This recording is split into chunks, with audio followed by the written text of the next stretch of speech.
Apollo hospitals presents ಉತ್ತಮ ಆರೋಗ್ಯಕ್ಕಾಗಿ ವೈದ್ಯರ ಸಲಹೆ.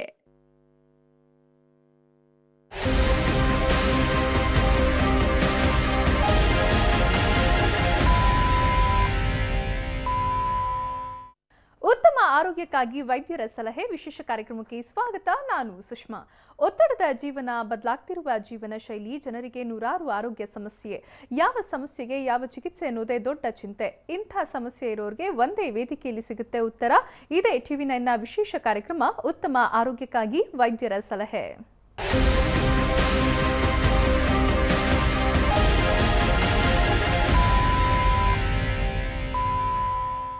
ದುಗ್ಧರಸ ವ್ಯವಸ್ಥೆಯು ದುಗ್ಧರಸ ಗ್ರಂಥಿಗಳು ಮತ್ತು ನಾಳಗಳ ಸರಣಿಯಾಗಿದ್ದು ಅದು ದುಗ್ಧರಸ ದ್ರವವನ್ನ ದೇಹದ ಮೂಲಕ ಚಲಿಸುತ್ತೆ. ದುಗ್ಧರಸ ದ್ರವಗಳು ಸೋಂಕಿನ ವಿರುದ್ಧ ಹೋರಾಡುವ ಬಿಳಿ ರಕ್ತ ಕಣಗಳನ್ನು ಹೊಂದಿರುತ್ತೆ. ದುಗ್ಧರಸ ಗ್ರಂಥಿಗಳು ಫಿಲ್ಟರ್ಗಳಾಗಿ ಕಾರ್ಯವನ್ನ ನಿರ್ವಹಿಸುತ್ತೆ. ಸೋಂಕು ಹರಡುವುದನ್ನು ತಡೆಯೋಕೆ ಬ್ಯಾಕ್ಟೀರಿಯಾ ಮತ್ತು ವೈರಸ್ಗಳನ್ನು ಸೆರೆ ಹಿಡಿಯುತ್ತೆ ಮತ್ತು ನಾಶಪಡಿಸುತ್ತೆ. ಹಾಗಾದ್ರೆ ಎಷ್ಟು ವಿಧವಾದ ಲಿಂಫೋಮಾ ಇದೆ, ಕಾರಣಗಳು ಏನು, ಪರಿಹಾರ ಹೇಗೆ, ಇದೆಲ್ಲವನ್ನು ತಿಳಿಯೋಣ ಇವತ್ತಿನ ಉತ್ತಮ ಆರೋಗ್ಯಕ್ಕಾಗಿ ವೈದ್ಯರ ಸಲಹೆ ವಿಶೇಷ ಕಾರ್ಯಕ್ರಮದಲ್ಲಿ. ಇದೆಲ್ಲದರ ಬಗ್ಗೆ ಹೆಚ್ಚಿನ ಮಾಹಿತಿ ಕೊಡೋಕೆ ಇವತ್ತು ನಮ್ಮ ಜೊತೆ ಇದ್ದಾರೆ ಅಪೋಲೋ ಹಾಸ್ಪಿಟಲ್ಸ್ನ ವೈದ್ಯರಾದಂತಹ ಡಾಕ್ಟರ್ ವಿಶ್ವನಾಥ್ ಅವರು. ಹಾಗೆ ಇವರು ಯುಎಸ್ಎಲ್ಲಿರುವಂತಹ MD ಆಂಡರ್ಸನ್ ಕ್ಯಾನ್ಸರ್ ಸೆಂಟರ್ ಅಲ್ಲಿ ಕೂಡ ಟ್ರೈನಿಂಗ್ ಪಡ್ಕೊಂಡಿದ್ದಾರೆ. ಬನ್ನಿ ವೀಕ್ಷಕರೇ, ಅವ್ರನ್ನ ಕಾರ್ಯಕ್ರಮಕ್ಕೆ ಸ್ವಾಗತಿಸೋಣ. Doctor, welcome to the show. ನಮಸ್ಕಾರ. ಓಕೆ ಡಾಕ್ಟರ್, ಮೊದಲಿಗೆ ಲಿಂಫೋಮಾ ಅಂದ್ರೆ ಏನು ಅಂತ, ತುಂಬಾ ಜನಕ್ಕೆ ಲಿಂಫೋಮಾ ಅಂದ್ರೆ ಏನು, ಕ್ಯಾನ್ಸರ್ ಅಂದ್ರೆ ಏನು ಅಂತ ಡಿಫ್ರೆನ್ಸ್ ಗೊತ್ತಿರೋದಿಲ್ಲ. ಏನು ಎಕ್ಸಾಕ್ಟ್ ಆಗಿ ಅಂತ? Okay, so first of all ನಿಮ್ಮ ಇಂಟ್ರೊಡಕ್ಷನಲ್ಲಿ ನೀವು almost half of the answer ಹೇಳ್ಬಿಟ್ಟಿದ್ದೀರಾ. ಸೊ ರಿಗಾರ್ಡಿಂಗ್ ಲಿಂಫೋಮಾ, ಈಗ ನಮ್ಮ ಬಾಡಿನಲ್ಲಿ ಬ್ಲಡ್ ಹೇಗೆ ಸರ್ಕ್ಯುಲೇಟ್ ಆಗುತ್ತೋ ಅದೇ ರೀತಿಯಲ್ಲಿ there is a parallel system which is called lymphatic system. So ಆ ಲಿಂಫ್ಯಾಟಿಕ್ ಸಿಸ್ಟಮ್ ಬಂದ್ಬಿಟ್ಟು ಎಲ್ಲ ಕಡೆ ಸರ್ಕ್ಯುಲೇಟ್ ಆಗ್ತಾ ಇರುತ್ತೆ. ಲಿಂಫ್ ಅಂತ ಒಂದು ಫ್ಲೂಯಿಡ್, ದುಗ್ಧರಸ ಅಂತ ಹೇಳ್ತೀವಿ ಕನ್ನಡದಲ್ಲಿ. ಸೊ ಇನ್ ವೇರಿಯಸ್ ಪ್ಲೇಸಸ್ ಆ ಗ್ರಂಥಿ ಇರುತ್ತೆ, ಲಿಂಫ್ ನೋಡ್ಸ್ ಅಂತ ಗ್ರಂಥಿಗಳಿರುತ್ತೆ. ಕುತ್ತಿಗೆನಲ್ಲಿರುತ್ತೆ, ಮತ್ತು ಎದೆ ಭಾಗದಲ್ಲಿರುತ್ತೆ, ಹೊಟ್ಟೆನಲ್ಲಿರುತ್ತೆ, ಮತ್ತು ತೊಡೆ ಭಾಗದಲ್ಲಿರುತ್ತೆ. ಆಲ್ಮೋಸ್ಟ್ 900 ಲಿಂಫ್ ನೋಡ್ಸ್ ಇದೆ ನಮ್ಮ ಬಾಡಿನಲ್ಲಿ. ಸೊ ಆ ಲಿಂಫ್ ನೋಡ್ಸ್ ಎನ್ಲಾರ್ಜ್ ಆಗುವಾಗ ಅದರಲ್ಲಿ ಕ್ಯಾನ್ಸರ್ ಬಂದರೆ ಲಿಂಫೋಮಾ ಅಂತ ಹೇಳ್ತೀವಿ. ಬಟ್ ಅಪಾರ್ಟ್ ಫ್ರಮ್ ದಟ್ ಅಲ್ಲಿ ಎನ್ಲಾರ್ಜ್ ಆಗೋಕ್ಕೆ ರೀಸನ್ಸ್ ತುಂಬ ಇದೆ. Infections, basic infections, bacterial infection ಅಂತ ಹೇಳ್ತೀವಿ, HIV, TB ಇನ್ಫೆಕ್ಷನ್, ತುಂಬ ಕಾರಣದಲ್ಲಿ ನಾವು ಈ ಲಿಂಫ್ ನೋಡ್ ಎನ್ಲಾರ್ಜ್ಮೆಂಟ್ ಬರುತ್ತೆ. ಬಟ್ ಕ್ಯಾನ್ಸರ್ ಬಂದರೆ ಮಾತ್ರ ಲಿಂಫೋಮಾ ಅಂತ ಹೇಳ್ತೀವಿ. ಓಕೆ ಓಕೆ, ಏನು ಕಾರಣ ಇರುತ್ತೆ ಡಾಕ್ಟರ್? ನೀವು ಹೇಳಿದ್ರಿ ಅದು ಎನ್ಲಾರ್ಜ್ ಆಗೋಕ್ಕೆ ಸಾಕಷ್ಟು ಏನು ಕಾರಣಗಳಿರುತ್ತೆ. ಏನೆಲ್ಲ ಕಾರಣಗಳಿರುತ್ತೆ? ಹಾಗೆ ಕ್ಯಾನ್ಸರ್ ಆದರೆ ಲಿಂಫೋಮಾ ಅಂತ ಹೇಳ್ತಾರೆ. ಹಾಗೆ ಬೇರೆ ಏನಾದರೂ ಪ್ರಾಬ್ಲಮ್ ಆದರೆ, ಅಥವಾ ಬ್ಯಾಕ್ಟೀರಿಯಿಂದ ಅಥವಾ ವೈರಸ್ಸಿಂದ ಏನಾದ್ರು ಪ್ರಾಬ್ಲಮ್ ಅಂದರೆ ಅದಕ್ಕೆ ಏನಂತ ಹೇಳ್ತಾರೆ ಅಂತ? ಸೊ ಅದಕ್ಕೆ ಜಸ್ಟ್ ಲಿಂಫ್ ನೋಡ್, suppose infection causing enlargement, just basic enlargement ಅಂತ ಹೇಳ್ತೀವಿ. ಲಿಂಫಾಡಿನೈಟಿಸ್ ಅಂತ ಹೇಳ್ತೀವಿ. ಇನ್ಫ್ಲಮೇಷನ್ ಇದ್ರೆ ಲಿಂಫಾಡಿನೈಟಿಸ್ ಅಂತ ಹೇಳ್ತೀವಿ. ಆ lymphadenitis is because of bacterial infection, HIV or viral infections, TB, ತುಂಬ ಕಾರಣಗಳಿದೆ. ಬಟ್ ಅದರಲ್ಲಿ ಆ ಲಿಂಫ್ ನೋಡ್ ಗ್ರಂಥಿನಲ್ಲಿ ಕ್ಯಾನ್ಸರ್ ಬಂದರೆ ಮಾತ್ರ ಲಿಂಫೋಮಾ ಅಂತ ಹೇಳ್ತೀವಿ. So this is what is the answer. ಯಾವ ಏಜ್ ಅಲ್ಲಿ ಇದು ಜಾಸ್ತಿ ಕಾಣಿಸ್ಕೊಳ್ಳುತ್ತೆ ಅಂತ? ಕರೆಕ್ಟ್. ಲಿಂಫೋಮಾ ಬಂದ್ಬಿಟ್ಟು, ಈ ಕ್ಯಾನ್ಸರ್ ಬಂದ್ಬಿಟ್ಟು ಚಿಕ್ಕ ವಯಸ್ಸಿನಲ್ಲಿನೂ ಬರ್ಬೋದು, ಓಲ್ಡ್ ಏಜ್ನಲ್ಲಿನೂ ಬರ್ಬೋದು, ಮಧ್ಯ ಏಜ್ನಲ್ಲಿನೂ ಬರ್ಬೋದು. ಈ no age is exempt from lymphoma. Okay okay, like ಆಮೇಲೆ ಏನು ಕಾರಣಗಳಿರುತ್ತೆ ಲಿಂಫೋಮಾ ಆಗೋದಕ್ಕೆ ಅಂತ? ಸೊ ತುಂಬ ಥಿಯರೀಸ್ ಇದೆ, ಬಟ್ ಯಾವುದೋ ಒಂದು ಕಾಸ್ ಅಂತ ಹೇಳೋದು ಕಷ್ಟ ಆಗುತ್ತೆ. ಇಟ್ ಕ್ಯಾನ್ ಬಿ ಜೆನೆಟಿಕ್ ಕಾಸ್, ಮತ್ತೆ ಇನ್ಫೆಕ್ಷನ್ಸ್ ಬಂದ್ರೂ ಕೆಲವೊಮ್ಮೆ, ಫಾರ್ ಎಕ್ಸಾಂಪಲ್ ಈ HIV, human immuno deficiency virus ಅಂತ ಹೇಳ್ತೀವಿ. ಸೊ ಅವ್ರಿಗೆ ಇನ್ಕ್ರೀಸ್ ರಿಸ್ಕ್ ಫ್ಯಾಕ್ಟರ್ಸ್ ಇರುತ್ತೆ ಲಿಂಫೋಮಾ ಬರೋಕ್ಕೆ. At the same time auto immune disease ಅಂತ ಹೇಳ್ತೀವಿ. ಆಟೋ ಇಮ್ಯೂನ್ ಡಿಸೀಸ್ ಬಂದರೆ ರುಮೆಟಾಯ್ಡ್ ಆರ್ಥರೈಟಿಸ್, ವಾತ ಕಾಯಿಲೆ ಅಂತ ಹೇಳ್ತೀವಿ. ಅವರಿಗೆಲ್ಲ ಸ್ವಲ್ಪ increase risk of developing lymphoma ಇರುತ್ತೆ. ಮತ್ತು ಬೇರೆ ಕಾರಣಕ್ಕೆ, ಫಾರ್ ಎಕ್ಸಾಂಪಲ್ ಮುಂಚೆ ಬ್ರೆಸ್ಟ್ ಕ್ಯಾನ್ಸರ್ ಅಥವಾ ಥೈರಾಯ್ಡ್ ಕ್ಯಾನ್ಸರ್ ಆಗಿರ್ಬೋದು, ಆ ಪೇಷಂಟ್ಗೆಲ್ಲ ನಾವು ಕೀಮೋಥೆರಪಿ ಅಥವಾ ರೇಡಿಯೇಷನ್ ಥೆರಪಿ ಕೊಟ್ಟಿರ್ತೀವಿ. ಸೊ ಅವ್ರಿಗೂ ಲಿಂಫೋಮಾ ಬರೋ ಚಾನ್ಸಸ್ ಜಾಸ್ತಿ ಇರುತ್ತೆ. ಸಿಮಿಲರ್ಲಿ ಈಗ ಫಾರ್ಮರ್ಸ್ ಇರ್ತಾರೆ, ಅವರೆಲ್ಲ ಈ ಪೆಸ್ಟಿಸೈಡ್ಸ್ ಮತ್ತು ಇನ್ಸೆಕ್ಟಿಸೈಡ್ಸ್ ಜೊತೆಲ್ಲ ಜಾಸ್ತಿ ಅವ್ರದ್ದು ಇನ್ವಾಲ್ವ್ಮೆಂಟ್ ಇರುತ್ತೆ, ಅವ್ರಿಗೂ ಲಿಂಫೋಮಾ ಬರೋ ಚಾನ್ಸಸ್ ಜಾಸ್ತಿ ಇರುತ್ತೆ. So these are the main causes, but single cause ಅಂತ ಹೇಳೋದು ಕಷ್ಟ ಆಗುತ್ತೆ apart from the genetic. So ಜೆನೆಟಿಕ್ನಲ್ಲಿನೂ ಬರ್ಬೋದು. ಓಕೆ, ಇನ್ನು ಎಷ್ಟು ಟೈಪ್ಸ್ ಆಫ್ ಲಿಂಫೋಮಾ ಇದೆ ಅಂತ? ಸೊ ಬ್ರಾಡ್ಲಿ ನಾವು ನೋಡುವಾಗ lymphomas are divided into 2 types. ಈಗ ಹಾಜ್ಕಿನ್ ಲಿಂಫೋಮಾ ಅಂತ ಹೇಳ್ತೀವಿ, ಮತ್ತೆ ನಾನ್ ಹಾಜ್ಕಿನ್ ಲಿಂಫೋಮಾ. ಹಾಜ್ಕಿನ್ ಲಿಂಫೋಮಾನಲ್ಲಿ ಮತ್ತೆ ಒಂದು 5 ಡಿಫ್ರೆಂಟ್ ಸಬ್ ಟೈಪ್ಸ್ ಇದೆ. ನಾನ್ ಹಾಜ್ಕಿನ್ ಲಿಂಫೋಮಾನಲ್ಲಿ ಮತ್ತೆ ಒಂದು ಆಲ್ಮೋಸ್ಟ್ 100-150 ಸಬ್ ಟೈಪ್ಸ್ ಇದೆ, ಡಿಫ್ರೆಂಟ್ ವಿವಿಧ ಟೈಪ್ಸ್ ಇದೆ. ಓಕೆ, ಇನ್ನು ಸಿಂಪ್ಟಮ್ಸ್ ಏನಿರುತ್ತೆ ಅಂತ? ಸಿಂಪ್ಟಮ್ಸ್ ಅಂತ ನೋಡುವಾಗ ಈಗ ಪೇಷಂಟ್ ಬಂದ್ಬಿಟ್ಟು ಈಗ ಗಡ್ಡೆ ಅಂತ ಬರ್ತಾರೆ, ಈಗ ಕುತ್ತಿಗೆನಲ್ಲಿ ಅಥವಾ ಈ ತೋಲ್ ಭಾಗದಲ್ಲಿ, ತೋಲ್ ಕೆಳಗಡೆ, ಮತ್ತೆ ಅಥವಾ ಈ ಗ್ರಾಯಿನ್ ಏರಿಯಾ ಅಂತ ಹೇಳ್ತೀವಿ, ತೊಡೆ ಭಾಗದಲ್ಲಿ ಲಿಂಫ್ ನೋಡ್ ಎನ್ಲಾರ್ಜ್ಮೆಂಟ್ ಅಂತ ಬರ್ಬೋದು ಪೇಷಂಟ್ಸ್. ಅದು ಬಿಟ್ಟರೆ ಚೆಸ್ಟ್ನಲ್ಲಿ ಮತ್ತು ಅಬ್ಡಮನ್ನಲ್ಲಿ ಇದ್ರೆ ಅದು ಕಾಣಿಸ್ಕೊಳ್ಳಲ್ಲ, ಅದು ಏನಾದ್ರು ಇಮೇಜಿಂಗ್ ಮಾಡಿದ್ರೇ ಕಾಣಿಸುತ್ತೆ. ಅಪಾರ್ಟ್ ಫ್ರಮ್ ದ್ಯಾಟ್ ಬಿಟ್ಟು ಜ್ವರ ಬರೋದು, ಕಾರಣ ಇಲ್ಲದೆ ಜ್ವರ ಬರೋದು, so going on for more then 2 to 3 weeks. So ಅದೊಂದು ಇಂಪಾರ್ಟೆಂಟ್ ಸಿಂಪ್ಟಮ್ಸ್. ಅದು ಬಿಟ್ಟರೆ ತೂಕ ನಷ್ಟ or weight loss more than 10% in the last 6 months. ಈಗ ಯಾರಾದರೂ 60 kgs ಪೇಷಂಟ್ ಈಗ ಲಾಸ್ಟ್ 6 monthsನಲ್ಲಿ ಆಲ್ಮೋಸ್ಟ್ ಒಂದು 10% ಅಥವಾ 50 kgs ಆಗಿಬಿಟ್ಟಿದ್ದಾರೆ. ಸೊ ಅಷ್ಟು ತೂಕ ನಷ್ಟ ಆದರೆ one of the important things with lymph ನೋಡ್ ಎನ್ಲಾರ್ಜ್ಮೆಂಟ್, ನಾವು ಲಿಂಫೋಮಾ ಬಗ್ಗೆ ಆಲೋಚನೆ ಮಾಡಬೇಕಾಗ್ಬೋದು. ಅದು ಬಿಟ್ಟರೆ ನೈಟ್ ಟೈಮ್ಸ್ ತುಂಬ ಬೆವರಾದರೆ ಡ್ರೆಂಚಿಂಗ್ ನೈಟ್ ಸ್ವೆಟ್ಸ್ ಅಂತ ಹೇಳ್ತೀವಿ ನಾವು. So this is one important feature of lymphoma. Like ಟಿಬಿಗೆ ಸರಿಯಾಗಿ ಟ್ರೀಟ್ಮೆಂಟ್ ತಗೊಂಡಿಲ್ಲ ಅಂದ್ರೆ ಅದಾಗುತ್ತಾ ಹೇಗೆ? ಇಲ್ಲ, ಟಿಬಿ ಯೂಶುವಲಿ ಲಿಂಫೋಮಾಗೆ ಕನ್ವರ್ಟ್ ಆಗೋದು ತುಂಬ ರೇರ್. ಯೂಶುವಲಿ ಕೋ ಎಕ್ಸಿಸ್ಟ್ ಆಗ್ಬೋದು, because it's a very good question. ಕೆಲವು ಪೇಷಂಟ್ಗೆ ನಾವು ಏನು ಮಾಡ್ತೀವಿ, ಬಯಾಪ್ಸಿ ಮಾಡಿ ಟಿಬಿಗೂ ನಾವು ಟೆಸ್ಟ್ ಕಲಿಸ್ತೀವಿ. ಯಾಕಂದರೆ ಲಿಂಫೋ ಎನ್ಲಾರ್ಜ್ಮೆಂಟ್ ಅಂತ ಬರ್ತಾರೆ ಪೇಷಂಟ್ಸ್, ಬಟ್ ಅವ್ರಿಗೆ ಲಿಂಫೋಮಾ ಇರ್ಬೋದು, ಟಿಬಿನೂ ಇರ್ಬೋದು, ಕೆಲವೊಮ್ಮೆ ಎರಡು ಒಟ್ಟಿಗೆ ಇರ್ಬೋದು. ಅದು ಹೇಗೆ ರೂಲ್ ಔಟ್ ಮಾಡ್ತೀವಿ ನಾವು? ಯೂಶುವಲಿ ಟಿಬಿ ಟೆಸ್ಟ್ ಕಲಿಸ್ತೀವಿ, ಮತ್ತೆ ಪೆಥಾಲಜಿ ಅವರು ಮೈಕ್ರೋಸ್ಕೋಪಲ್ಲಿ ಲಿಂಫೋಮಾ ಸೆಲ್ಸ್ ಇದೆಯಾ ಅಂತ ನೋಡ್ತಾರೆ. ಬಟ್ ಕೆಲವೊಮ್ಮೆ ಎರಡು ಕೋ ಎಕ್ಸಿಸ್ಟ್ ಆಗ್ಬೋದು, ಅಂದ್ರೆ ಟಿಬಿ ಟ್ರೀಟ್ಮೆಂಟು ಬೇಕಾಗುತ್ತೆ ಪೇಷಂಟ್ಗೆ, ಲಿಂಫೋಮಾ ಟ್ರೀಟ್ಮೆಂಟು ಬೇಕಾಗುತ್ತೆ. ಕೆಲವೊಮ್ಮೆ ಇಲ್ಲಿ ಒಂದು ಕಡೆ ಲಿಂಫೋಮಾ ಇರ್ಬೋದು, ಒಂದು ಕಡೆ ಟಿಬಿ ಇರ್ಬೋದು. This is a very good question and the answer is both can coexist, but TB converting to lymphoma is not known. Okay doctor, ಈಗ ಎಷ್ಟೋ ಜನಕ್ಕೆ ಅವ್ರಿಗೆ ಈ ಥರ ಸಿಂಪ್ಟಮ್ಸ್ ಇದ್ರೂ ಕೂಡ ಎಚ್ಚೆತ್ಕೊಳ್ಳೋದಿಲ್ಲ. ಏನೋ ಜ್ವರ ಬರ್ತಿದೆ, ಏನೋ ಅಲರ್ಜಿ ಆಗಿರ್ಬೋದು, ಅಥವಾ ವೆಯ್ಟ್ ಗೇನ್ ಆಗಿರೋದು, ಅಥವಾ ವೆಯ್ಟ್ ಲಾಸ್ ಆಗಿರೋದು ಬೇರೆ ಯಾವುದಕ್ಕೋ ವಿಷಯಕ್ಕೆ ಅಂತ ಅನ್ಕೊಳ್ತಾರೆ. ಯಾವ ಪಾಯಿಂಟ್ ಆಫ್ ಟೈಮಲ್ಲಿ ತುಂಬ ಎಚ್ಚೆತ್ಕೊಳ್ಬೇಕಾಗುತ್ತೆ? ಯಾವ ಸಿಂಪ್ಟಮ್ಗೆ ಅವ್ರಿಗೆ ಲೈಕ್ ತುಂಬ ಆಸ್ ಸೂನ್ ಆಸ್ ಪಾಸಿಬಲ್ ಡಾಕ್ಟರ್ನ ಮೀಟ್ ಮಾಡಬೇಕಾಗುತ್ತೆ, ಕನ್ಸಲ್ಟ್ ಮಾಡಬೇಕಾಗುತ್ತೆ ಅಂತ ಹೇಳ್ತಾರೆ? Correct, that's again a very good question. ಈಗ ಲಿಂಫೋಮಾ ಕೆಲವೊಮ್ಮೆ ಲಿಂಫೋಮಾ ಬೇರೆ ಟೈಪ್ನಲ್ಲಿನೂ ಕ್ಲಾಸಿಫೈ ಮಾಡ್ಬೋದು. ಈಗ ಅಗ್ರೆಸಿವ್ ಲಿಂಫೋಮಾ ಅಂತ ಹೇಳ್ತೀವಿ, ಬೇಗ ಬೆಳೀತಾ ಹೋಗುತ್ತೆ. ಸೊ ಲಿಂಫ್ ನೋಡ್ ಎನ್ಲಾರ್ಜ್ಮೆಂಟ್ ಒಂದು ವಾರ ಮುಂಚೆ ಇಷ್ಟೇ ಇತ್ತು ಸರ್ ಡಾಕ್ಟರ್, ಈಗ ಆಲ್ಮೋಸ್ಟ್ ಒಂದು 5 times ಜಾಸ್ತಿ ಆಗಿದೆ. So that is one important symptom. So ಬೇಗ ಬೆಳೀತಾ ಹೋಗ್ತಾ ಇದ್ರೆ immediately you have to go to the doctor. ಅದು ಬಿಟ್ಟರೆ ಜ್ವರ ಬಿಟ್ಟು ಜ್ವರ ಬೇಸಿಕ್ ಇನ್ವೆಸ್ಟಿಗೇಷನ್ಸ್ ಮಾಡುವಾಗ ಏನು ಕಾರಣ ಸಿಗಲಿಲ್ಲ, ಸೊ ಕಾರಣ ಇಲ್ಲದೆ ಜ್ವರ ಬರೋದು, ಬಿಟ್ಟು ಜ್ವರ ಬರೋದು, ದಿಸ್ ಇಸ್ ಇಂಪಾರ್ಟೆಂಟ್ ಥಿಂಗ್. ಮತ್ತು ನೈಟ್ ಸ್ವೆಟ್ಸ್ ತುಂಬ ನೈಟ್ ಟೈಮ್ನಲ್ಲಿ ಬೆವರಾದರೆ ನನಗೆ ಡಾಕ್ಟರ್ ನನಗೆ ಒಂದು 2-3 times ನನಗೆ ಬನಿಯನ್ ಚೇಂಜ್ ಮಾಡಬೇಕು, ಡ್ರೆಸ್ ಚೇಂಜ್ ಮಾಡಬೇಕು, ನೈಟ್ ಟೈಮ್ ತುಂಬ ಬೆವರಾಗುತ್ತೆ, ಇದೊಂದು ಇಂಪಾರ್ಟೆಂಟ್ ಸಿಂಪ್ಟಮ್. ಇದೆಲ್ಲ ಇದ್ದರೆ ನಾವು we have to come to the doctor immediately to show and diagnosis ಏನಾದರೂ ಲಿಂಫೋಮಾ ಇರ್ಬೋದು. ಓಕೆ, ಲಿಂಫೋಮಲ್ಲಿ ಸ್ಟೇಜಸ್ ಇರುತ್ತಾ ಡಾಕ್ಟರ್, ಹೇಗೆ? ಹೌದು. ಸೊ ಸ್ಟೇಜಿಂಗ್ ನಾವು ಹೇಗೆ ಮಾಡ್ತೀವಿ ಅಂದರೆ, ಈಗ ಫಸ್ಟ್ ನಾವು ಈಗ ಸಂಪೂರ್ಣ ಲಿಂಫ್ ನೋಡ್ ಬಯಾಪ್ಸಿ ಮಾಡಿ ನಾವು ಡಯಾಗ್ನೋಸಿಸ್ ಮಾಡಿದ್ದೀವಿ, ಲಿಂಫೋಮಾ ಅಂತ ಡಯಾಗ್ನೋಸಿಸ್ ಬಂದಿದೆ. ಈಗ ನೆಕ್ಸ್ಟ್ ನಾವು ಏನು ಮಾಡ್ತೀವಿ, ಇಮೇಜಿಂಗ್.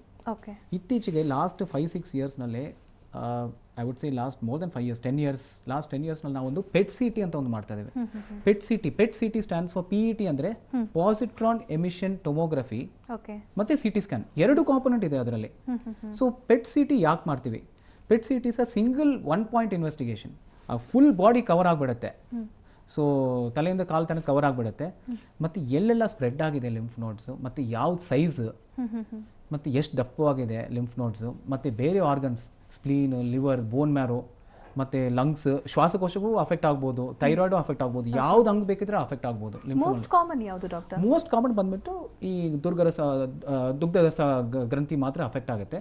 ಬಟ್ ಎಕ್ಸ್ಟ್ರಾ ನೋಡಲ್ ಅಂತ ಹೇಳ್ತೀವಿ, ಅಂದರೆ ಲಿಂಫ್ ನೋಡ್ಸ್ ಬಿಟ್ಟು ಬೇರೆ ಕಡೆ, ಫಾರ್ ಎಕ್ಸಾಂಪಲ್ ಶ್ವಾಸಕೋಶ, ಮತ್ತು ಲಿವರ್, ಸ್ಪ್ಲೀನ್ ಮತ್ತು ಇಂಟೆಸ್ಟೈನ್ಸ್, ಯಾವುದು ಆರ್ಗನ್ ಬೇಕಿದ್ರೆ ಅಫೆಕ್ಟ್ ಆಗ್ಬೋದು. ಸೊ ಪೆಟ್ ಸಿ ಟಿ ಅಂತ ಮಾಡ್ತೀವಿ. ಆ ಪೆಟ್ ಸಿ ಟಿನಲ್ಲಿ ಆಕ್ಟಿವಿಟಿ, ಎಷ್ಟು ಆಕ್ಟಿವ್ ಆಗಿದೆ ಕಾಯಿಲೆ, ಮತ್ತು ಎಲ್ಲೆಲ್ಲ ಸ್ಪ್ರೆಡ್ ಆಗಿದೆ, ಮತ್ತು ಯಾವುದು ಆರ್ಗನ್ ಅಫೆಕ್ಟ್ ಆಗಿದೆ ಎಲ್ಲ ಗೊತ್ತಾಗ್ಬಿಡುತ್ತೆ. Single point of investigation PET C T. ಮತ್ತು ಅದರಲ್ಲಿ ನಾವು ಸ್ಟೇಜಸ್ ಮಾಡ್ಬೋದು. ಸೊ ಈಗ ಲಿಂಫೋಮಾಗೆ ಬಂದುಬಿಟ್ಟು there is something called Ann Arbor staging. Ann Arbor ಬಂದುಬಿಟ್ಟು ಒಂದು city in Michigan state in the United States. ಅಲ್ಲಿ ಫಸ್ಟ್ ಅವರು ಇದು ಮಾಡಿದ್ದಾರೆ ಸ್ಟೇಜಿಂಗ್ ಸಿಸ್ಟಮ್. ಸೊ ಅದನ್ನೇ ನಾವು ಯೂಸ್ ಮಾಡ್ತಾ ಇದ್ದೀವಿ ಲಾಸ್ಟ್ 30-40 yearsನ ಅದನ್ನೇ ಯೂಸ್ ಮಾಡ್ತಾ ಇದ್ದೀವಿ. ಅದು ಹೇಗೆ ಅಂದರೆ ಸ್ಟೇಜ್ 1, ಸ್ಟೇಜ್ 2 ಅಂದರೆ ಇಲ್ಲಿ ನಮ್ಮದು ಡಯಾಫ್ರಮ್ ಅಂತ ಒಂದು ಅಂಗಿದೆ, ಅದು ಇಟ್ ಸೆಪರೇಟ್ಸ್ ದ ಎದೆಭಾಗ ಮತ್ತು ಹೊಟ್ಟೆ. So anything above this stage 1, stage 2 ಆಗುತ್ತೆ. ಅಂದರೆ ಈಗ ನೆಕ್ನಲ್ಲಿ, ಕುತ್ತಿಗೆನಲ್ಲಿ ಮತ್ತು ಎದೆಭಾಗದಲ್ಲಿ ಲಿಂಫ್ ನೋಡ್ಸ್ ಇದ್ದರೆ ಸ್ಟೇಜ್ 1 ಆರ್ ಸ್ಟೇಜ್ 2. ಕುತ್ತಿಗೆನಲ್ಲಿ ಮಾತ್ರ ಒಂದು ಸೈಡ್ ಇದ್ರೆ ಸ್ಟೇಜ್ 1 ಅಂತ ಹೇಳ್ತೀವಿ. ಮೋರ್ ದೆನ್ ಒನ್ ಸೈಡ್ ಕುತ್ತಿಗೆನಲ್ಲಿ ಮತ್ತೆ ಎದೆ ಭಾಗದಲ್ಲಿ ಬಂದರೆ ಸ್ಟೇಜ್ 1 ಸ್ಟೇಜ್ 2 ಆಗುತ್ತೆ. Both sides of the diaphragm ಈ ಸೆಪರೇಷನ್, ಈ ಕಡೆ ಹೊಟ್ಟೆನಲ್ಲಿನೂ ಇದೆ ಕಾಯಿಲೆ ಮತ್ತೆ ಮೇಲ್ಗಡೆನೂ ಕಾಯಿಲೆ ಇದ್ರೆ ಸ್ಟೇಜ್ 3 ಆಗುತ್ತೆ. ಮತ್ತೆ ಬೋನ್ ಮ್ಯಾರೋ ಅಥವಾ ಬ್ರೈನ್ ಮೆದುಳು ಮತ್ತೆ ಬೇರೆ organs like bone marrow involvement ಅದೆಲ್ಲ ಸ್ಟೇಜ್ 4 ಅಂತ ಹೇಳ್ತೀವಿ ನಾವು. ಓಕೆ, ಸೊ ಯಾವ ಸ್ಟೇಜಲ್ಲಿ ಟ್ರೀಟ್ಮೆಂಟ್ ಕೊಡೋದು ಕಷ್ಟ ಅಂತ ಆಗುತ್ತೆ? So that is the beauty of lymphoma. ಈಗ ಲಿಂಫೋಮಾ ಮೇನ್ಲಿ ಟ್ರೀಟ್ಮೆಂಟ್ ಬಂದ್ಬಿಟ್ಟು ಅಥವಾ ಪ್ರೊಗ್ನಾಸಿಸ್ ಅಂದರೆ ಎಷ್ಟು ಚೆನ್ನಾಗಿ ಪೇಷಂಟ್ ಗುಣಪಡಿಸ್ಬೋದು ಅದೆಲ್ಲ ನಾವು ಸ್ಟೇಜ್ ಮಾತ್ರ ಇಂಪಾರ್ಟೆಂಟ್ ಅಲ್ಲ. ಓಕೆ, ಲಂಗ್ ಕ್ಯಾನ್ಸರ್ ಸ್ಟೇಜ್ 4 ಅಂದರೆ ಡಾಕ್ಟರ್ ಈಗ I mean if patient comes ನಾವು ಪೇಷಂಟ್ಗೆ ಅಷ್ಟು ಒಳ್ಳೆ ಪ್ರೊಗ್ನೋಸಿಸ್ ಕೊಡೋಕ್ಕಾಗಲ್ಲ. ಬಟ್ ಲಿಂಫೋಮಾನಲ್ಲಿ ಹಾಗೆ ಇಲ್ಲ. Stage 4 also we can treat well. Okay, so that is the importance. So ನಾವು ಅಫ್ಕೋರ್ಸ್ ಟ್ರೀಟ್ಮೆಂಟ್ ಬಂದುಬಿಟ್ಟು number of cycles of chemotherapy ಅಥವಾ ಯಾವುದೇ ಟ್ರೀಟ್ಮೆಂಟ್ ಕೊಟ್ಟರೇನೋ ಅದು that depends on the stages of the lymphoma ಮತ್ತು ಯಾವ type of lymphoma. Okay doctor, ಈ ಬಗ್ಗೆ ನಾನು ನಿಮ್ಮ ಜೊತೆ ಇನ್ನಷ್ಟು ಮಾತಾಡ್ತೀನಿ. ನೀವು ಆಗಲೇ ಕೀಮೋಥೆರಪಿ ಬಗ್ಗೆ ಹೇಳ್ತಾ ಇದ್ರಿ. ಕೀಮೋಥೆರಪಿ ಕೊಟ್ಟ ತಕ್ಷಣ ಫುಲ್ ಏನು ಕ್ಯೂರ್ ಆಗುತ್ತಾ ಲಿಂಫೋಮಾ ಹೇಗೆ ಅಂತ? So that is the best part about lymphoma. ಈಗ ಯಾವುದೇ ಲಿಂಫೋಮಾ ಇರಲಿ ಒಂದು ಅಟ್ಲೀಸ್ಟ್ ಒಂದು 70 to 80% ನಾವು ಕ್ಯೂರ್ ಮಾಡೋ ಚಾನ್ಸಸ್ ಇರುತ್ತೆ. ಎಕ್ಸೆಪ್ಟ್ ಕೆಲವ್ರಿಗೆ ಈಗ ಟಿ ಸೆಲ್ ಲಿಂಫೋಮಾಸ್ ಅಂತ ಬರುತ್ತೆ. That is only 5 to 10% of the entire lymphomas. ಅದನ್ನು ಮಾತ್ರ ಟ್ರೀಟ್ಮೆಂಟ್ ಮಾಡೋದು ಸ್ವಲ್ಪ ಕಷ್ಟ. ಮತ್ತು ಈಗ ಈವನ್ ವಿತ್ ಲೇಟೆಸ್ಟ್ ಅಡ್ವಾನ್ಸ್ಮೆಂಟ್ಸ್ ಆ ಪರ್ಟಿಕ್ಯುಲರ್ ಲಿಂಫೋಮಾನಲ್ಲಿ ಮಾತ್ರ ಸ್ವಲ್ಪ ಪ್ರೊಗ್ನೋಸಿಸ್ ಅಷ್ಟು ಚೆನ್ನಾಗಿಲ್ಲ. ಅದು ಬಿಟ್ಟರೆ ಯಾವುದೇ ಹಾಜ್ಕಿನ್ ಲಿಂಫೋಮಾ ಇರಲಿ ನಾನ್ ಹಾಜ್ಕಿನ್ ಲಿಂಫೋಮಾ ಇರಲಿ there is a very high chance of cure. ಮತ್ತು ಕೆಲವು B cell lymphomas non Hodgkin lymphomas are called indolent, ಅಂದರೆ ಸ್ಲೋ ಆಗಿ ಬೆಳೀತಾ ಹೋಗ್ತಾ ಇರುತ್ತೆ. ಅದೇನೋ ಒಂದು ಡಯಾಬಿಟಿಸ್ ಹೈಪರ್ ಟೆನ್ಷನ್ ಹಾಗೆ ಆಗಿಬಿಡುತ್ತೆ. ಅದು ಟ್ರೀಟ್ಮೆಂಟ್ ಮಾಡ್ತೀವಿ ಮತ್ತೆ ಒಂದು 3-4 ವರ್ಷ ಬಿಟ್ಟು ಮತ್ತೆ ಕಾಯಿಲೆ ಬರ್ಬೋದು. ಹಾಗೆ ಟ್ರೀಟ್ಮೆಂಟ್ ಮತ್ತೆ ಶುರು ಮಾಡ್ತೀವಿ, ಟ್ರೀಟ್ಮೆಂಟ್ ಮತ್ತೆ ಕೊಡ್ತೀವಿ, ಮತ್ತೆ ಕಾಯಿಲೆ ವಾಸಿ ಆಗುತ್ತೆ. ಒಂದು 4-5 years ಬಿಟ್ಟು ಕಾಯಿಲೆ ಬರ್ಬೋದು. So it becomes little incurable, but life ಸ್ಪ್ಯಾನ್ಗೆ ಏನು ಪ್ರಾಬ್ಲಮ್ ಇರಲ್ಲ. ಸೊ ಲಾಂಗ್ ಸ್ಟೋರಿ ಶಾರ್ಟ್ ನೋಡಬೇಕಂದ್ರೆ ಹೇಳಬೇಕಂದ್ರೆ only T cell lymphomas which is very rare, ಅದ್ರಲ್ಲಿ ಮಾತ್ರ ಸ್ವಲ್ಪ ಪ್ರೊಗ್ನೋಸಿಸ್ ಬ್ಯಾಡ್. ಅದು ಬಿಟ್ಟರೆ ಒಂದು ಆಲ್ಮೋಸ್ಟ್ 80% ಚಾರ್ಜ್ ಸಂಪೂರ್ಣವಾಗಿ ಗುಣಪಡಿಸ್ಬೋದು ಈ ಕಾಯಿಲೆ. ಏನು ಡಾಕ್ಟರ್ ಸೈಡ್ ಎಫೆಕ್ಟ್ಸ್ ಏನಾದರೂ ಇರುತ್ತಾ ಕೀಮೋಥೆರಪಿ ತಗೊಳ್ಳೋದ್ರಿಂದ? ಹೌದು, ಕೀಮೋಥೆರಪಿ ಬಗ್ಗೆ ತುಂಬ ಮಿತ್ಸ್ ಇದೆ ಮೇಡಮ್. ಯಾವುದೇ ಪೇಷಂಟ್ ಬರಲಿ ಅವರು ಫಸ್ಟ್ ಕ್ವೆಶನ್, ಡಾಕ್ಟರ್ ನಿಮ್ಮ ಕೀಮೋಥೆರಪಿ ಕೊಟ್ಟರೆ ನನಗೆ ನೋವಾಗುತ್ತಾ ಅಂತ ಕೇಳ್ತಾರೆ. ನೋವೇನು ಆಗಲ್ಲ, ನಂದು I want to tell in front of everybody. Weak ಆಗಿ ಹೌದು, ಸುಸ್ತು ಆಗೇ ಆಗುತ್ತೆ. ಯಾಕೆಂದರೆ ಕೀಮೋಥೆರಪಿ ಬಂದುಬಿಟ್ಟು ನೀವು I think all of us know, chemotherapy ಬಂದುಬಿಟ್ಟು ನಮ್ಮ ನಾರ್ಮಲ್ ಸೆಲ್ಸ್ನ ಸ್ವಲ್ಪ ಕಿಲ್ ಮಾಡುತ್ತೆ. ಸ್ವಲ್ಪ ಈ ಬಿಳಿ ಅಂಶ ಅದೆಲ್ಲ ಸ್ವಲ್ಪ ಕಮ್ಮಿ ಆಗುತ್ತೆ. ಅದು ಬಿಟ್ಟರೆ ದ ಕಾಮನೆಸ್ಟ್ ಸೈಡ್ ಎಫೆಕ್ಟ್ಸ್ ಬಂದುಬಿಟ್ಟು ಸುಸ್ತು ಬಿಟ್ಟರೆ ಈಗ ನಾಸಿಯಾ, ವಾಂತಿ ಬಂದಾಗ ಆಗೋದು ಮತ್ತು ವಾಂತಿ ಆಗೋದು. ಮತ್ತು ಅದೆಲ್ಲ 1970s 1980s ಪೇಷಂಟ್ ಕೀಮೋಥೆರಪಿ ರೂಮ್ಗೆ ಬರುವಾಗಲೇ ವಾಂತಿ ಮಾಡ್ತಾಯಿದ್ರು. ಬಟ್ ಇತ್ತೀಚೆಗೆ ನಮ್ಮ ಡ್ರಗ್ಸ್ ಎಲ್ಲ ಎಷ್ಟು ಚೆನ್ನಾಗಿದೆ ಅಂದರೆ ಪೇಷಂಟ್ ಬರ್ತಾರೆ ಹೋಗ್ತಾರೆ, ಯಾವ್ದು ನಾಸಿಯಾ ವಾಮಿಟಿಂಗ್ ಅಂತ ನಮಗೆ ಕಾಲ್ಸೇ ಬರಲ್ಲ. ಅದು ಬಿಟ್ಟರೆ ಪೇಷಂಟ್ಗೆ ಬಿಟ್ಟು ಮಧ್ಯದಲ್ಲಿ ಅಂದರೆ ನಾವು 21 days ಒಮ್ಮೆ ಕೀಮೋಥೆರಪಿ ಯೂಶ್ವಲಿ ಕೊಡ್ತೀವಿ. ಹಾಜ್ಕಿನ್ನಲ್ಲಿ ಮಾತ್ರ 15 days ಒಮ್ಮೆ ಕೊಡ್ತೀವಿ. ಆ ಮಧ್ಯದಲ್ಲಿ ಒಂದು ವಾರ ಬಿಟ್ಟು ಯೂಶ್ವಲಿ ಕೀಮೋಥೆರಪಿ ಕೊಟ್ಟು ಒಂದು ವಾರ ಬಿಟ್ಟು ಯೂಶ್ವಲಿ WBC ಕೌಂಟ್, ಬಿಳಿ ರಕ್ತ ಕಣಗಳು ತುಂಬ ಕಮ್ಮಿ ಆಗುತ್ತೆ. ಆ ಕಮ್ಮಿ ಆಗುವಾಗ ಜ್ವರ ಬರ್ಬೋದು ಪೇಷಂಟ್ಗೆ. That is one medical emergency, life threatening emergency. So immediately patient ಏನು ಮಾಡಬೇಕು ಅಂದರೆ ಇಮಿಡಿಯೇಟ್ಲಿ ಹಾಸ್ಪಿಟಲ್ ಬರಬೇಕು. IV ಆ್ಯಂಟಿಬಯೋಟಿಕ್ಸ್ ಅಂದರೆ ಇಂಜೆಕ್ಷನ್ ಆ್ಯಂಟಿಬಯೋಟಿಕ್ಸ್ ಬೇಕಾಗ್ಬೋದು. ನಾವು ಪ್ರಿವೆಂಟ್ ಮಾಡ್ತೀವಿ. ಹೇಗೆ ಅಂದರೆ ನಾವು 24 hours ಕೀಮೋಥೆರಪಿ ಕೊಟ್ಟು 24 hours ಬಿಟ್ಟು ಒಂದು booster injection or growth factor ಅಂತ ಒಂದು ಇಂಜೆಕ್ಷನ್ ಕೊಡ್ತೀವಿ. ಆ ಇಂಜೆಕ್ಷನ್ ಕೊಟ್ಟರೆ ಈ ಬಿಳಿ ಅಂಶ ಕಣಗಳು ಕಮ್ಮಿ ಆಗೋದು ಮತ್ತು ಆ ಜ್ವರ ಬರೋ ಚಾನ್ಸಸ್ ತುಂಬಾ ಕಮ್ಮಿ ಆಗಿಬಿಡುತ್ತೆ. So patient will sail through the chemotherapy. ಅದು ಬಿಟ್ಟರೆ ಕೂದಲು ಉದುರೋದು, this is something patients keep coming and asking us. ಮತ್ತು ಡಾಕ್ಟರ್ ನನಗೆ ಕೂದಲು ಉದುರುತ್ತಾ? ನಾನೇನು ಹೇಳ್ತೀನಿ, ನಿಮಗೆ ಕೂದಲು ಉದುರಬೇಕಂತ ಪ್ರಾರ್ಥನೆ ಮಾಡಿ. ಯಾಕೆಂದರೆ ಅಲ್ಲಿ ಕೂದಲು ಉದುರಿದ್ರೆ ನಿಮಗೆ ಕೀಮೋಥೆರಪಿ ಚೆನ್ನಾಗಿ ಕೆಲಸ ಮಾಡ್ತಾ ಇದೆ ಅಂತ ಅರ್ಥ. ಮತ್ತು ನೀವು ಆ ಟೈಮ್ನಲ್ಲಿ ವಿಗ್ ಯೂಸ್ ಮಾಡ್ಕೋಬೋದು. ಮತ್ತು ಸ್ಕ್ಯಾಲ್ಪ್ ಕೂಲಿಂಗ್ ಡಿವೈಸ್ ಅಂತ, ತಲೆ ಮೇಲೆ ಕೂಲಿಂಗ್ ಡಿವೈಸ್ ಅಂತ ಹಾಕ್ತೀವಿ ನಾವು, ಅದೆಲ್ಲ ಯೂಸ್ ಮಾಡಿ ಸ್ವಲ್ಪ ಅಲೋಪೇಶಿಯಾ ಅಂದರೆ ಹೇರ್ ಲಾಸ್ ಪ್ರಿವೆಂಟ್ ಮಾಡ್ಬೋದು. But most important it is temporary. Chemotherapy ಮುಗಿಸಿದ ಮೇಲೆ ಚೆನ್ನಾಗಿ ಕೂದಲು ವಾಪಸ್ ಬರುತ್ತೆ. ಬಿಳಿ ಕೂದಲು ಇದ್ದವ್ರಿಗೆ ನಾನು ನಿಮಗೆ ಬ್ಲ್ಯಾಕ್ ಕೂದಲು ಬರ್ಬೋದು ಅಂತ ಹೇಳ್ತೀನಿ. ಸೊ ಅದೊಂದು that is just for a joke. But it's a temporary phenomenon, ಕೂದಲು ವಾಪಸ್ ಬಂದೇ ಬರುತ್ತೆ. ಅದು ಬಿಟ್ಟರೆ smaller side effects like neuropathy ಅಂದರೆ ಜುಮ್ ಆಗೋದು, ಇರುವೆ ಕಚ್ಚಿದಾಗೆ ಆಗೋದು ಕಾಲು ಕೈ, ಮತ್ತು other than that basic cardiac failure ಅಂತ ಹೇಳ್ತೀವಿ, heart failure. This is rare. Okay ಅಂದರೆ ಒಂದು 5% ಪೇಷಂಟ್ಸಿಗೆ ಬರುತ್ತೆ. 100 ಪೇಷಂಟ್ ಟ್ರೀಟ್ ಮಾಡಿದರೆ ಒಂದು 5 ಜನಕ್ಕೆ ಬರ್ಬೋದು. ನಾವು ರೋಡಲ್ಲಿ ಹೋಗ್ತೀವಿ, ಆಕ್ಸಿಡೆಂಟ್ ಆಗ್ಬೋದು. ಸೊ ಹಾಗೆ it's way of explaining also. ಪೇಷಂಟ್ಸ್ಗೆ ಅವೇರ್ನೆಸ್ ನಾವು ತುಂಬ ಕ್ರಿಯೇಟ್ ಮಾಡೋಕ್ಕೆ ಟ್ರೈ ಮಾಡ್ತಾ ಇದ್ದೀವಿ. ಕೀಮೋಥೆರಪಿ ನೋವು ಕಾಸ್ ಮಾಡಲ್ಲ, ಸೈಡ್ ಎಫೆಕ್ಟ್ಸ್ ಆರ್ ಮ್ಯಾನೇಜಬಲ್, ಮತ್ತು ಕಾಯಿಲೆ ಸಂಪೂರ್ಣವಾಗಿ ವಾಸಿ ಮಾಡೋ chance 80%. Okay that's a big number in cancer. Okay, ಇನ್ನು ಕೀಮೋಥೆರಪಿ ಕೊಡಬೇಕಾದ್ರೆ ಕೂದಲಿರುತ್ತೆ ಅನ್ನೋದು ಸಾಮಾನ್ಯ ಎಲ್ರಿಗೂ ಗೊತ್ತಿರುತ್ತೆ, ಬಟ್ ಯಾಕೆ ಉದುರುತ್ತೆ ಅಂತ ಡಾಕ್ಟರ್? ಯಾಕೆ ಅಂದರೆ that's again a very good question. ಅಲ್ಲಿ ಸೆಲ್ಸ್ ಹೈ ಟರ್ನ್ ಓವರ್ ಇರುತ್ತೆ ಸೆಲ್ಸ್. ಸೊ ನಮ್ಮ ಬಾಡಿನಲ್ಲಿ ಈಗ ಹೇಗೆ ಕೀಮೋಥೆರಪಿ ಹೇಗೆ ವರ್ಕ್ ಆಗುತ್ತೆ, ನಮ್ಮ it goes and fights the D N A is the gene. ಆ ಜೀನ್ ಹೋಗಿ ಕಿಲ್ ಮಾಡುತ್ತೆ. ಓಕೆ, ಹಾಗೆ ಇದು ಕೀಮೋಥೆರಪಿ ವರ್ಕ್ ಆಗುತ್ತೆ. So normal cells high cell turn over ಯಾವುದಿದೆ, ಕೂದಲು. ಸೊ ಸ್ಕಿನ್ ಕೆಲವೊಮ್ಮೆ ಹೈ ಸೆಲ್ ಟರ್ನ್ ಓವರ್, ಕೆಲವು ಸ್ಕಿನ್ ಕಾಯಿಲೆ ಸೋರಿಯಾಸಿಸ್ ಅಂತ ಹೇಳ್ತೀವಿ, ಅಲ್ಲೆಲ್ಲ ಹೈ ಸೆಲ್ ಟರ್ನ್ ಓವರ್ ಇರುತ್ತೆ. ಸೊ ಬಿಚ್ಕೊಂಡು ಬರ್ತಾನೆ ಇರುತ್ತೆ. ಆ ರೀತಿಯಲ್ಲಿ ಈ chemotherapy will affect the cells which have got high cell turn over. So ಕೂದಲಿನಲ್ಲಿ ಹೈ ಸೆಲ್ ಟರ್ನ್ ಓವರ್ ಇರುತ್ತೆ, ಅದಕ್ಕೆ ಕೂದಲು ಉದುರುತ್ತೆ. What's the major outcome from the treatment ಅಂತ ಟ್ರೀಟ್ಮೆಂಟ್ ತಗೊಂಡಿರೋ ಪೇಷಂಟಿಂದ ಔಟ್ಕಮ್ ಏನು ಮಾಡ್ಬೋದು? ಸೊ ನಮಗೆ ಲಿಂಫೋಮಾ ಅಂತ ಪೇಷಂಟ್ ನಮಗೆ ಡಯಾಗ್ನೋಸ್ ಆದರೆ ನಮಗೆ ತುಂಬ ಖುಷಿ ಆಗುತ್ತೆ. ಯಾಕೆಂದರೆ ನಾವು ಆಂಕಾಲಜಿ ಫೀಲ್ಡ್ನಲ್ಲಿದ್ದೀವಿ. So one of the reasons for taking up this topic is that ಈಗ ಲಂಗ್ ಕ್ಯಾನ್ಸರ್ ಅಥವಾ not that there is no treatment compare to other cancers. ಈಗ stage 4 breast cancer, stage 4 lung cancer, ಮತ್ತು ಯಾವುದೇ cancer ತಗೊಳ್ಳಿ, ಈ ಲಿಂಫೋಮನಲ್ಲಿ ನಾವು cure rates ಚೆನ್ನಾಗಿದೆ. Almost ಒಂದು 75 to 80% ವಿ ಕ್ಯಾನ್ ಸೇ ಸಂಪೂರ್ಣವಾಗಿ ಗುಣಪಡಿಸ್ಬೋದು. ಮತ್ತು ಕಾಯಿಲೆ ಮತ್ತೆ ವಾಪಸ್ ಬಂದ್ರೇನು treatments are there, we will come to that. So overall long story short, there is a good treatment and good cure rate. Okay, ಇನ್ನು ಲೈಕ್ ಫಾಲೋ ಅಪ್ ಹೇಗಿರುತ್ತೆ doctor? ಎಷ್ಟು ದಿನಕ್ಕೊಂದ್ಸರಿ ಲಿಂಫೋಮಾ ಬಂದು ಕ್ಯೂರ್ ಆಗಿರುವಂಥ ಪೇಷಂಟ್ ಎಷ್ಟು ದಿನಕ್ಕೊಂದ್ಸರಿ ಲೈಕ್ ಚೆಕಪ್ ಬರಬೇಕಾಗುತ್ತೆ? Follow up ನೀವು ಹೇಗೆ ಮಾಡ್ತೀರಾ ಅಂತ? So that's a great question. ಈಗ ನಾವು ಏನು ಮಾಡ್ತೀವಿ, ಫಸ್ಟ್ ಕೀಮೋಥೆರಪಿ ಕೊಡ್ತೀವಿ, ಮಧ್ಯದಲ್ಲಿ ಒಂದು ಇಂಟ್ರಿಮ್ ಸ್ಕ್ಯಾನ್ ಅಂತ ಮಾಡ್ತೀವಿ. ಈಗ one of the reasons for doing pet scan, ನಾನು ಸ್ಟಾರ್ಟಿಂಗಲ್ಲಿ ಹೇಳಿದ್ದೀನಿ ಪೆಟ್ ಸ್ಕ್ಯಾನ್ ಬಗ್ಗೆ. ಈಗ ಪೇಷಂಟ್ಸ್ ಬಂದುಬಿಟ್ಟು ಓಕೆ ನಾವು ಇಷ್ಟು ಡಿಸ್ಕಸ್ ಮಾಡ್ತೀವಿ, ಇಷ್ಟೆಲ್ಲ ಕಾಯಿಲೆ ಇದೆ ಅಂತ. ನೆಕ್ಸ್ಟ್ ಒಂದು 3 ಸೈಕಲ್ ಆದಮೇಲೆ ಇಂಟ್ರಿಮ್, ಸರ್ ಇಷ್ಟು 3 ಕೀಮೋಥೆರಪಿ ಕೊಟ್ಟಿದ್ದೀರಾ, ಇಷ್ಟು ಖರ್ಚಾಗಿದೆ, ಕಾಯಿಲೆ ಎಷ್ಟು ಕಮ್ಮಿ ಆಗಿದೆ ಅಂತ ಕೇಳ್ತಾರೆ. ಸೊ ಆವಾಗ ನಾವು ಪೆಟ್ ಸ್ಕ್ಯಾನ್ ಮಾಡಿ ಇಷ್ಟು ಕಮ್ಮಿ ಆಗಿದೆ ಅಂತ ತೋರಿಸ್ಬೋದು. ಮತ್ತು ಇನ್ನೂ 3 ಸೈಕಲ್ ಆದಮೇಲೆ ಕಂಪ್ಲೀಷನ್ ಆಫ್ ದ ಕೀಮೋಥೆರಪಿನ ಮುಗ್ದ ಮೇಲೆ ಒಂದು 6 ವಾರ ಬಿಟ್ಟು ನಾವು ಮತ್ತೆ ಒಂದು ಪೆಟ್ ಸ್ಕ್ಯಾನ್ ಮಾಡಿ ನಿಮಗೆ ಪೂರ್ತಿ ಪೆಟ್ ಸ್ಕ್ಯಾನಲ್ಲಿ ಫುಲ್ ಡಿಸೀಸ್ ಎಲ್ಲ ಕ್ಲಿಯರ್ ಇದೆ, ಏನು ಕಾಯಿಲೆ ಸದ್ಯಕ್ಕೆ ಏನು ಕಾಯಿಲೆ ಇಲ್ಲ ಅಂತ ಹೇಳ್ಬಿಡ್ತೀವಿ ನಾವು. ಸೊ ಆಮೇಲೆ ಒಂದು 3 ಮಂತ್ಸಿಗೊಮ್ಮೆ ಫಸ್ಟ್ ಇಯರ್ ನಾವು ಯೂಶಲಿ ಪೆಟ್ ಸ್ಕ್ಯಾನ್, ನಾನ್ ಹಾಜ್ಕಿನ್ ಲಿಂಫೋಮಾನಲ್ಲಿ ಅಗ್ರೆಸಿವ್ ಅಂದರೆ ಫಾಸ್ಟಾಗಿ ಬೆಳೀತಾ ಕಾಯಿಲೆನಲ್ಲಿ ನಾವು 3 ತಿಂಗಳಿಗೆ ಒಮ್ಮೆ ಪೆಟ್ ಸ್ಕ್ಯಾನ್ ಮಾಡಿಸ್ತೀವಿ. Second year once in 6 months, ಆಮೇಲೆ ವರ್ಷಕ್ಕೊಮ್ಮೆ 3 ವರ್ಷ ಮಾಡ್ತೀವಿ. 5 ವರ್ಷ ಆದರೆ ನಾವು ಯೂಶಲಿ ನಾವು ಈ ಪೇಷಂಟ್ಗೆ ಕ್ಯೂರ್ ಆಗಿರ್ಬೋದು ಅಂತ ನಾವು ಕಾನ್ಫಿಡೆಂಟ್ ಆಗಿ ಹೇಳ್ಬೋದು. ಅದು ಬಿಟ್ಟರೆ ಪೇಷಂಟ್ಸ್ಗೆ ನಾವು ಇನಿಷಿಯಲಿ ಕೀಮೋಥೆರಪಿ ಕೊಟ್ಟಿರ್ತೀವಿ. ನಾನು ಕಾರ್ಡಿಯಾಕ್ ಫೇಲ್ಯೂರ್ ಬಗ್ಗೆ ಮಾತಾಡಿದ್ದೇನೆ. ಸೊ ಎಕೋ ಸ್ಕ್ಯಾನ್ ಮತ್ತು ಥೈರಾಯ್ಡ್ ಸ್ಕ್ಯಾನ್ ಅದೆಲ್ಲ ನಾವು ಇಯರ್ಲಿ ಒನ್ಸ್ ಯೂಶಲಿ ಮಾಡ್ತೀವಿ. ಹಾರ್ಟ್ ಸ್ಕ್ಯಾನ್ ಎಲ್ಲ ಚೆನ್ನಾಗಿದೆಯಾ, ಬಿಕಾಸ್ ಪೇಷಂಟ್ಸ್ಗೆ ಆಮೇಲೆ ಈಗ cardiac failure, long term cardiac toxicity ಕೆಲವು ಪೇಷಂಟ್ಸ್ ಅನ್ಲಕ್ಕಿ ಪೇಷಂಟ್ಸಿಗೆ ಬರ್ಬೋದು. ಅದೆಲ್ಲ ನಾವು ಕ್ಲೋಸ್ ಆಗಿ ಫಾಲೋ ಅಪ್ ಮಾಡ್ತಾ ಇರಬೇಕು. ಸೊ ಹಾಜ್ಕಿನ್ ಲಿಂಫೋಮಾನಲ್ಲಿ ಪೆಟ್ ಸ್ಕ್ಯಾನ್ ಏನು ಫಾಲೋ ಅಪ್ನಲ್ಲಿ ಪೆಟ್ ಸ್ಕ್ಯಾನ್ ಏನು ಬೇಕಿಲ್ಲ, unless there is an index of suspicion. ಅಂದರೆ ಪೇಷಂಟಿಗೆ ಮತ್ತೆ ಜ್ವರ ಬರೋದು, ಮತ್ತೆ ದುಗ್ಧರಸ ಕಣಗಳು ಕಾಣಿಸ್ಕೊಳ್ತಾ ಇರೋದು, ಹಾಗೆ ಇದ್ದರೆ then we have to get a PET scan done. Otherwise PET scan Hodgkin ಲಿಂಫೋಮಾನಲ್ಲಿ ಫಾಲೋ ಅಪ್ನಲ್ಲಿ ಬೇಕಿಲ್ಲ. ಓಕೆ ಡಾಕ್ಟರ್, ಒನ್ಸ್ ಕ್ಯೂರ್ ಆದಮೇಲೆ ತಿರ್ಗಾ ಬರೋ ಚಾನ್ಸಸ್ ಇರುತ್ತಾ? ಬಂದರೆ ತಿರ್ಗಾ ಟ್ರೀಟ್ಮೆಂಟ್ ಹೇಗೆ ಅಂತ? So again depends on the type of lymphoma. ಈಗ ಕೆಲವು ಲಿಂಫೋಮಾಸ್ ಆಲ್ವೇಸ್ 20 to 30% ಮತ್ತೆ ವಾಪಸ್ ಬರೋ ಚಾನ್ಸ್ ಇದ್ದೇ ಇರುತ್ತೆ.